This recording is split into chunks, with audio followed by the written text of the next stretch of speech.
এই যে আপনারা এদের একজন নেতা আছে ওই যে পাটোয়ারি, উনি যেই ভাষায় যেই টোনে কথা বলে, এটা সভ্য সমাজে এর কোনো গ্রহণযোগ্যতা আছে?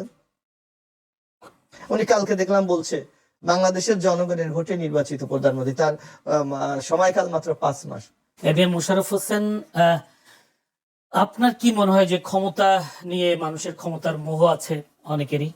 আবার যদি এভাবে বলি, জুলাই সনদ এবং গণভোটের রায় বাস্তবায়নের দাবিতে বিরোধী দল বারবার বিভিন্ন জায়গায় সমাবেশ করছে, সেখান থেকে বারবার বলা হচ্ছে সরকার ফ্যাসিবাদের পথে হাঁটছে। ফ্যাসিবাদ অর্থাৎ সরকার কি দিনকে দিন ক্ষমতা পেয়ে ফ্যাসিবাদের পথে হাঁটছে কিনা, যেটা আমি বলছিলাম যে জনতার রাজনীতি না ক্ষমতার, আসলে কি ক্ষমতার দিকে দাবিতে হচ্ছে সরকার? সিভিক রয়্যাল রিসর্ট কিনুন, আভিজাত্য নিশ্চিত করুন ভবিষ্যৎ। ধন্যবাদ জয়নাল ভাই, ধন্যবাদ মাধ্যম মমতাজকে।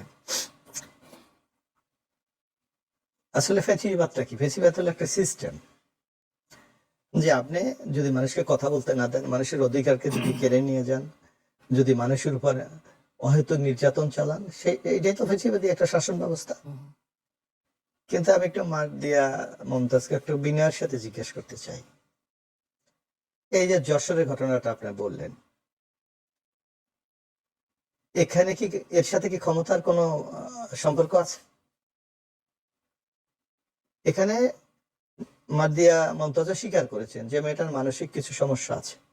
এই ধরনের ঘটনা সে মাঝে মাঝে করে, যার জন্য তার আব্বা বলেছে যে আপনারা এই অবস্থা, আপনারা একটু নিজেদের একটু সংযত রাখবেন। উনি নিজের কিন্তু বক্তব্য, এটাকে তো আপনি বলেন না, আমি মিডিয়ার বক্তব্য না। সেক্ষেত্রে আশেপাশে যারা প্রতিবেশী থাকে তারা হয়তো এমন আচরণ, অনেক সময় যদি এরকম কারো সমস্যা হয়, বিশেষ অধিকারের যদি কোনো লোক হয় বা শিশু হয়, তাদের আচরণ অনেক সময় অসংলগ্ন হতে পারে।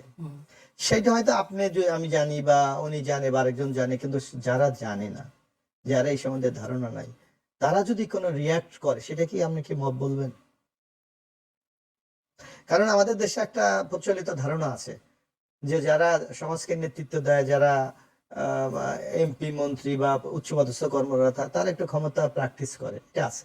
এমনও তো হতে পারে যে ওখানে যিনি এমপি সাহেব আছে, তার এমপির কারণে মেয়ে হয়তো এটা করে, মানুষের তো এই ধারণাও জন্ম নিতে পারে। সুতরাং আমি মনে করি সরকারকে এভাবে ঢালাও ভাবে দোষারোপ করা কোনোভাবেই কিন্তু আপনার সঠিক কাজ নয়। মানে আপনি বলতে চাচ্ছেন সংসদ সদস্যের বাসায় যেটা হামলা হয়েছে এটা মব না? এটা ওখানে নিচ্ছে, উনি বলেছে এর আগেও ঘটনা ঘটেছে, পুলিশ এসে মীমাংসা করেছে এবং ওনারা পারিবারিক মীমাংসা করেছে। হয়তো ওই মেয়েটি আজকে আবার হয়তো এরকম ধরনের কোনো কিছু করেছে, এইটা হয়তো হতে পারে ওখানে রিয়াকশন। তাহলে আমরা যে মবের সংজ্ঞা বলি, আমি যদি একটা এক্সাম্পল দিই, পটুয়াখালীতে যে আওয়ামী লীগের বাড়ি বুলডোজার দিয়ে ভেঙে দিয়েছে, একবার বিএনপির সংসদ একজন ছিলেন, তার অনুসারীরা ভেঙে দিয়েছেন, সেটা কি আপনি কি মব বলবেন না হামলা বলবেন? এইটা আমি এটা যদি এটা করে থাকে, আমি জানি না, আমি দেখিনি, এটা যদি এটা করে থাকে তাহলে আমি অবশ্যই এটা কোনোভাবে সমর্থন করি না। বরং যারা এই ঘটনাগুলোর সাথে জড়িত তারা ক্রিমিনাল, অপরাধী, আপনি তাদেরকে অপরাধী হিসাবে ট্রিট করেন। এটা তো যেমন আপনার মব কোনটা, যদি আপনি আপনার কোনো দাবি দেওয়ার জন্য আপনি যদি প্রেশার করেন, আপনি যদি এমন অন্যায্যভাবে সেটা আদায় করার জন্য চেষ্টা করেন, সেটাকে আপনি মব বলবেন। আর এই যে যেটা বাড়ি ভাঙার কথা বলছেন, এই যে আসলে সন্ত্রাসী টেরোরিস্ট কার্যক্রম, এটার সাথে তো মবের কোনো সম্পর্ক হতে পারে না। আর এটা ইন্ডিভিজুয়াল, মব কি একটা গোষ্ঠী গিয়ে করে, মানে অন্যায্য দাবি আদায় করাটা মব বলছেন আপনি? হ্যাঁ, এটাকে জোর করে আমাকে এই স্বার্থটা আমাকে উদ্ধার করতে হবে, এইটার কারণে যে সংঘবদ্ধ যে আক্রমণ, এটাকে আপনি মব বলতে পারেন। কিন্তু এখানে ইন্ডিভিজুয়াল, একজন একটা বাড়ি আর একটা জন ভেঙে দিয়েছে, এইটা তো টোটাল সামগ্রিক জনগোষ্ঠীকে কিন্তু এফেক্ট করেনি, ওই হয়তো ইন্ডিভিজুয়াল ব্যক্তিরা ক্ষতিগ্রস্ত হয়েছে। টু দ্য পয়েন্টে যদি বলি, বা বিএনপি ফ্যাসিবাদের পথে হাঁটছে কিনা, তারা বারবার বলছেন যে জুলাই সনদ এবং গণভোটের রায় নিয়ে আপনারা আমি একটু কথা বলি, যদি মমতাজ নাদিয়াকে আপনি একটু খুব, এরপর হয়তো আমার পর উনি বলবে, ওনারা তো আমাদের বিরুদ্ধে, আমরা ফ্যাসিবাদটা কি, শেখ হাসিনা কি ছিল, আপনি তার বিরুদ্ধে কথা বলছেন, আপনার বিরুদ্ধে মামলা, আপনি কথা বলছেন, আপনাকে গুম করে আয়না করে রাখা হবে, আপনি তার বিরুদ্ধে কথা বললেন, আপনাকে গুম করে দেওয়া হলো, এই তো। কিন্তু এই যে 5 মাস বিএনপি এখন রাষ্ট্র দায়িত্ব পালন করছে, বিরোধী দলকে কোথাও একটা জনসভা বা পাবলিক প্রসেশনে কোথাও বাধা দেওয়া হয়েছে? তাদের বিরুদ্ধে কি একটা মিথ্যা বানোয়াট মামলা দেওয়া হয়েছে? তাদের কোন নেতাকে কি গ্রেফতার করা হয়েছে? কারণ আমরা মনে করি তারা যেটা করছে এটা তারা ডেমোক্রেটিক রাইট। বিরোধী দলের কাজটা কি? এনসিপি অবশ্য অভিযোগ করেছে, এনসিপি যেটা গাজীপুরে হামলা হয়েছিল ককটেল বোমা, সেখানে বিএনপি ও প্রশাসন না না না, এটা কিছু না।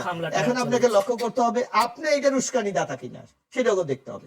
এই যে আপনার এদের একজন নেতা আছে যে পাটোয়ারি, উনি যেই ভাষায় যেই টোনে কথা বলে, এটা সভ্য সমাজে এর কোনো গ্রহণযোগ্যতা আছে? উনি কালকে দেখলাম বলছে বাংলাদেশের জনগণের ভোটে নির্বাচিত প্রধানমন্ত্রী, তার সময়কাল মাত্র 5 মাস। বলছে তারেক রহমান পালানের পথ পাবেন না। কি হয়েছে এই মুহূর্তে আপনার? এখন এর কারণে যদি আমাদের কোনো নেতা কর্মী সমর্থকরা বিক্ষুব্ধ হয়, সেটাকে আপনি কি বলবেন? আপনাকেও তো সহনশীল হয়ে চলতে হবে, আপনাকেও তো গণতান্ত্রিক নন ভ্যালুজগুলি মেনটেন করে চলতে হবে। কিন্তু আপনি যদি মনে করেন আমি কথা বলার স্বাধীনতা পেয়েছি, এর অর্থেই না যে আপনি নিজের ইচ্ছা মতো বৃত্ত অঙ্কন করিয়ে আপনি যা খুশি তা অঙ্কন করিবেন। তার